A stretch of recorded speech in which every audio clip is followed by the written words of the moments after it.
Geometric sequences and series, especially in 11.3, are so useful for so many different things. And you will be using these in Calc 2, and you'll be using them in differential equations. So pay close attention if you're headed that direction with your studies. A geometric sequence is a sequence in which each term is a multiple of the previous term.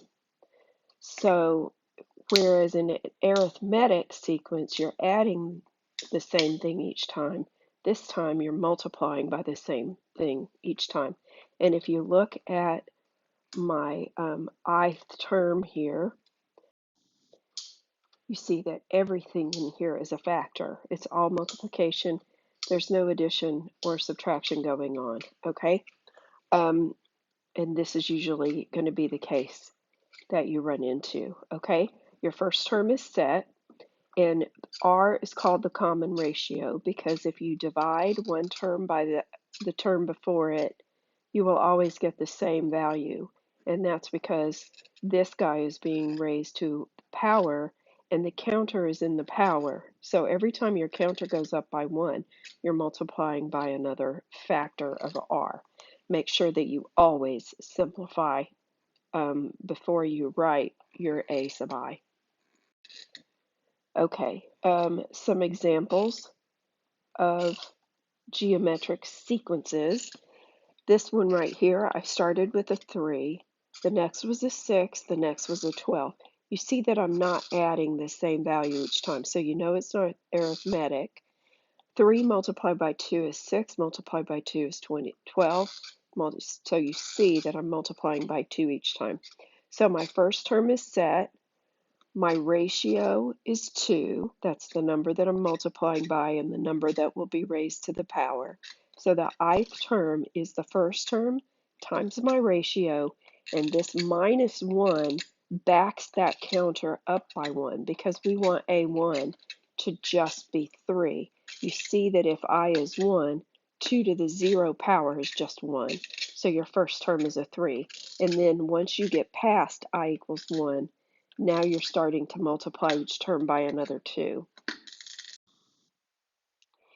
In the second example, from 6 to 18, I either added 12 or I multiplied by 3. Well, you see, I obviously was multiplying by 3.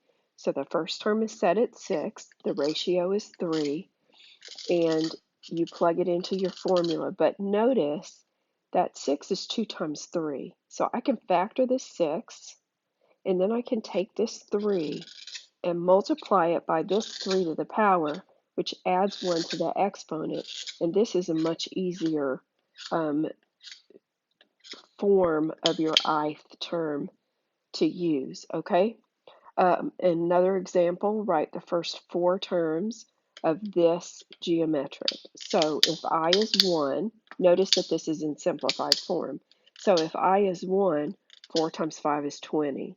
Then I multiply by 5, I multiply by 5, and I multiply by 5.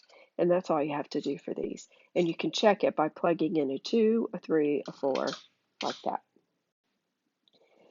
Now, just like we added the terms of a finite arithmetic by using a formula, we can do the same thing for a geometric series. We start with your first term, then we have 1 minus your ratio to the highest power. Now look at what this is, okay? We went all the way to the nth term, right? And we have the first term times 1, so that's the first, minus a1 times r to the n is going to be one term past where you stopped. Just saying. Over 1 minus r. So if you remember this formula, r is the common ratio. These numbers can get pretty big. Notice that this is a negative number. This will probably be a negative number as well, unless r is less than 1. So you just remember that formula and you plug the values in. So you have to calculate the last. For example, here's my ith term. If I plug in a 1, 3 times 2 is 6. So my first term is 6. n in this case is 4. 2 to the fourth power is 16. So I have the first term, 1 minus 2 to the fourth, which is 1 minus 16, over 1 minus r, which is easy enough to find, okay? So 1 minus 16 is negative 15. That makes it plus. 6 times 15 is 90. Now, the really super cool thing about geometric series is if the common ratio is less than 1, it can be positive or negative, but if it's less than 1, then you can go all the way to an infinite number of terms and still be able to sum the series, which is just so cool. Okay, so for any infinite series where you're multiplying each term by a value that's less than 1, you can find the total sum by plugging in the first term and 1 minus r in the denominator. Because if you look at the previous formula for a finite one, r to the nth power, if n is infinitely large and r is less than 1, you multiply, say, a half or even 4/5, something like that, times itself an infinite number of times, that thing's going to go to 0. You'll learn that in the next class you take, Calc 1, when you're doing something called limits. It's very cool stuff. So if you have an infinite series and your common ratio is a fraction that's less than 1, you just plug these values in and you can sum the entire thing. And it's so, so useful. For instance, if this is the ith term, we're multiplying by a half each time. It's been simplified, right?